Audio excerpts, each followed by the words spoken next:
बिस्मिल्लाहिर्रहमानिर्रहीम। अस्सलाम वालेकुम वरहमतुल्लाहि वबरकातुहू। नाज़रीन, मुस्लिम मुकालमा की तरफ से मैं उस्मान अहमद आपकी खिदमत में हाजिर हूँ। पादरी शफीक अव्वल साहब और जोशुआ साहब से फेसबुक पर एक सवाल पूछा गया था कि क्या बाइबल लफ्ज़ व लफ्ज़ इल्हाम है या इसमें इंसानी अंसर शामिल है। जवाब देने के लिए पादरी शफीक अव्वल साहब तो पोस्ट पर तशरीफ नहीं लाए, लेकिन जोशुआ साहब ने मामले पर धूल उड़ाने के लिए जमीन और आसमान एक कर दिया और वो उधम मचाया जो उनके इल्मी मर्तबा के शाया निशान नहीं था। पहले तो सवाल का जवाब देने के बजाय जवाबी पोस्ट लगाकर जवाबी एतराज दाख दिया, हालांकि पोस्ट में इन्हें जवाबी सवाल से मना किया गया था। इन्हें अगर किसी सवाल का जवाब दरकार था तो हमारी पोस्ट से हटकर सवाल पूछते, ना कि इस पोस्ट के हवाले से दिल की भड़ास निकालते। उन्होंने बिल्कुल वही किया जिसकी इनसे ऐन तवक्का थी। इन पादरियों का तरीकाकार यही है कि जिस बात का जवाब ना बन पाए इसे टूल दे डालो और गैर मुताल्लिका गुफ्तगू करते रहो ताकि जाहिर अकीदत मंदों के सामने भरम कायम रह जाए। पादरी जोशुआ साहब, ये हरबा तो पुराना हुआ और लोग आपका तरीका वारदात भी जान गए। बेहतर होगा आप कोई नई स्कीम निकालें। आपने वीडियो में मती की एक वर्ष पेश की और इस पर ला यानी गुफ्तगू करते हुए इसके रोमन कैथोलिक और प्रोटेस्टेंट दोनों के उर्दू तराजुम को रद्द कर दिया। चले हम भी आपसे इत्तेफाक करते हैं, लेकिन आपसे इत्तेफाक करने का नतीजा ये निकला कि बाइबल सोसाइटीज के दानिश्वर तो हर किस्म की लियाकत व फिक्र से महरूम है और वहां तो जाहिलों का राज है। इसका दुरुस्त महफूम रूहुल कुद्दुस से सिर्फ और सिर्फ आपको ही मालूम हुआ है। प्यारे भाई, आप हमें भी रूहुल कुद्दुस से पाकर किया हुआ तर्जुमा बता दें ताकि हमारे साथ और लोगों का भी भला हो जाए और हमें बाइबल मुकद्दस की दुरुस्त फहीम हासिल हो जाए। यूं गुंजलुक और पेचीदा अंदाज में गुफ्तगू करके समझना कि आपने कोई तोप चलाई है दुरुस्त नहीं है। जमायर जिधर भी फिरते हो, हुर्फ उल्लत व जार जो भी वजह करते हो, आखिर कोई ना कोई महफूम तो पेश करते होंगे।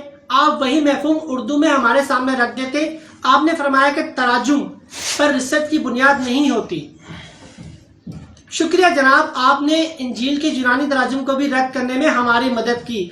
हम आपसे यीशु अलैहिस्सलाम मसीह की असल अरामी जबान की इंजील तलब करते हैं ताकि हमें तर्जुमों पे इन्हिसार ना करना पड़े। अगर हमारे पास इंजील का उर्दू तर्जुमा है तो आपके पास भी यूनानी जबान का तर्जुमा ही है। आपको चाहिए कि अनाजील के तराजुम को रद्दी की टोकरी की नजर करें और हमें असल अरामी जबान से बात समझाएं। उम्मीद है कि आप हमें अरामी जबान से दुरुस्त उर्दू तर्जुमा समझने में मदद देंगे। हवाला देने के लिए तो हमारे पास और भी कुतुब मौजूद है, लेकिन मैं हवाला मुततबी कलाम मुकद्दस से ही दूंगा क्योंकि ये एक ऐसी किताब है जिस पर कलीसिया का जबरदस्त इजमा है और इजमा भी ऐसा कि कलीसिया की 2000 साल तारीख में इसकी कोई मिसाल नहीं मिलती। ये इजमा भी एक तवील अमल के बाद हासिल हुआ है। देखिए कि मुतब्बी कलाम मुकद्दस के लायक फायक मुसन्निफ क्या फरमाते हैं।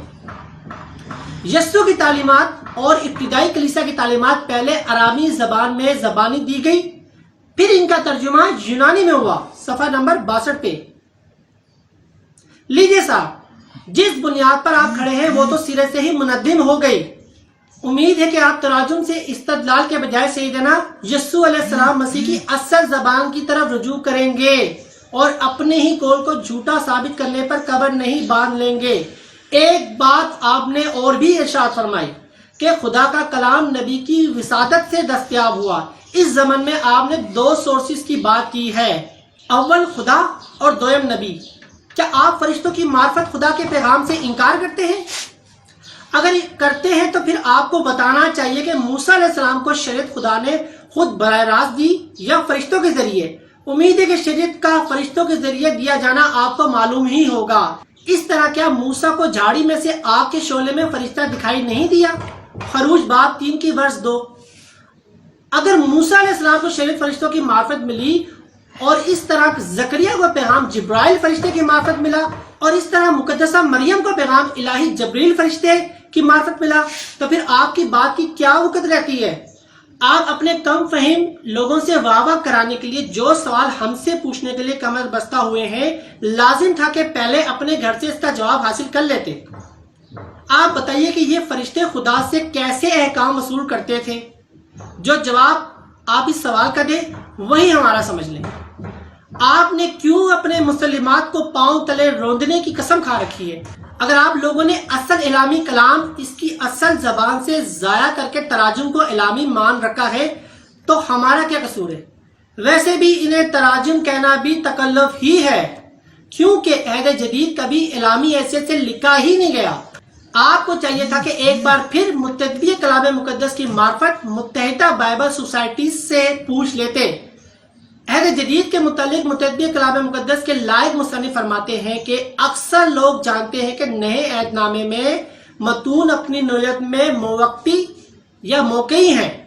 ہر متن کسی موقع یا مواقع کے خاص سلسلے میں لکھا گیا۔ مراد یہ کہ یہ متون فقط اس لیے نہیں لکھے گئے کہ مصنفین کو دفعتاً محسوس ہوا کہ ہمیں لکھنا چاہیے اور انہیں خیال سوچا کہ اپنے خیالات کو صفحہ کرتاس کی زینت بنانا بہت عمدہ رہے گا۔ حقیقت اس کے برعکس ہے۔ صفحہ نمبر 163 پہ دیکھ سکتے ہیں۔